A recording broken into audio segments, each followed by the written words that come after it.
High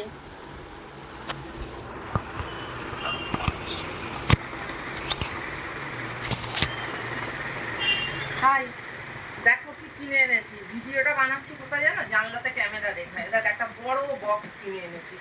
100 টাকা ওনাদের কাছে থাকে, তাদের কাছে দেখতে পাই না। এই যে এটা কিনে এনেছি। এতে কি রাখবো জানো? ঠাকুরের গোপালের জামা আর সোয়েটার। জানো তো, ওয়ান রুম কিচেনে থাকি এখানে। তো এখানে যে ফার্নিচার যে আমি আলাদা যে করাবো, তবুও বাঁচতে গেলে তো সবই লাগে, প্রয়োজন তো সবই লাগে না। এই যে দেখো, প্রতি বছর আমি গোপালের সোয়েটার কিনি। ইচ অ্যান্ড এভরি ইয়ার আমি গোপালের সোয়েটার কিনি।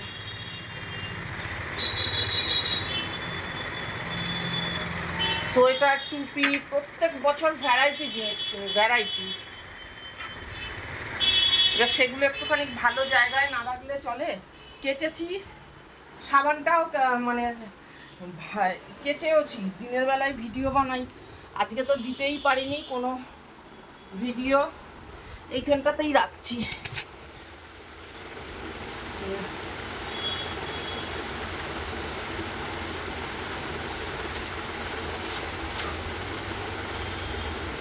এই যে একটা বড় এই বক্স কিনে নিয়ে এলাম।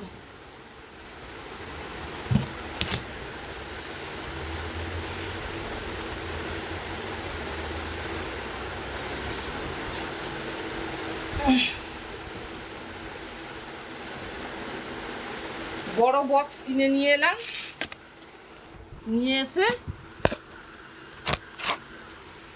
দাঁড়া, বড় বক্স কিনে নিয়ে এলাম। এর মধ্যে সোয়েটারগুলো, একটা বক্স কিনবো 250 টাকা নিল, একটুও দাম কমানো না। এই যে এর মধ্যে এই ঠাকুরের সোয়েটারগুলো পুঁতে রাখি।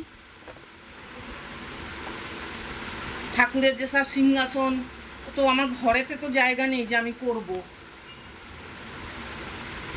এই আর একটা বক্স কিনবো গোপালের জামা রাখবার জন্য। মনি বাড়ি ফিরছে হয়তো, জামা রাখবার জন্য।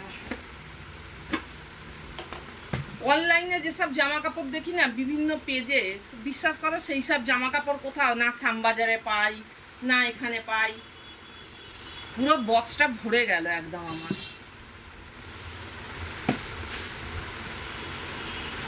যখন যেমন ছোট্ট কুচকি প্যান্ট, এই যে এই দেখো টুপি, আগের বছর সব এরম টুপি। এই যে এই একটা জামা, পুরো ভরে গেল বক্সটা।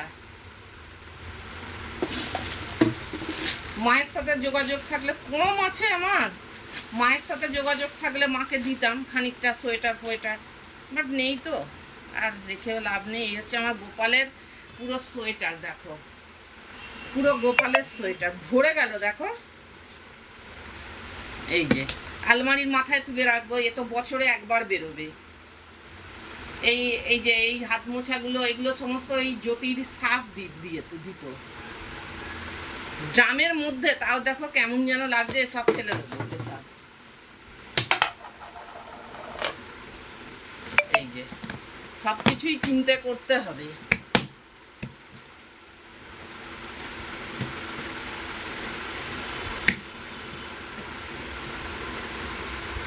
এই যে বক্সটার ওজন আছে গো, বেশ ভালোই ভারী হলো। এরকম একটা কিনবো, আর একটা কিনবো গোপালের জামা রাখার। ও, ফ্যানটা কটকট করে আওয়াজ হচ্ছে। ভাবো, এই সবে আমি ফ্যান কিনে নিয়ে এলাম, 2000 টাকা বলেছিল, 1800 টাকা দিয়েছি। ফ্যানটা জানো ক্যাট ক্যাট ক্যাট ক্যাট করে আওয়াজ হচ্ছে। আমি আওয়াজটা ভিডিও করেছি। যা যে কাজল পরেছি আর এরকম মেহেন্দি মিষ্টি পরিয়ে দিয়েছে, মিষ্টি পরিয়ে দিয়েছে, কাজল পরেছি, মেহেন্দি মিষ্টি পরিয়ে দিয়েছে আমাকে।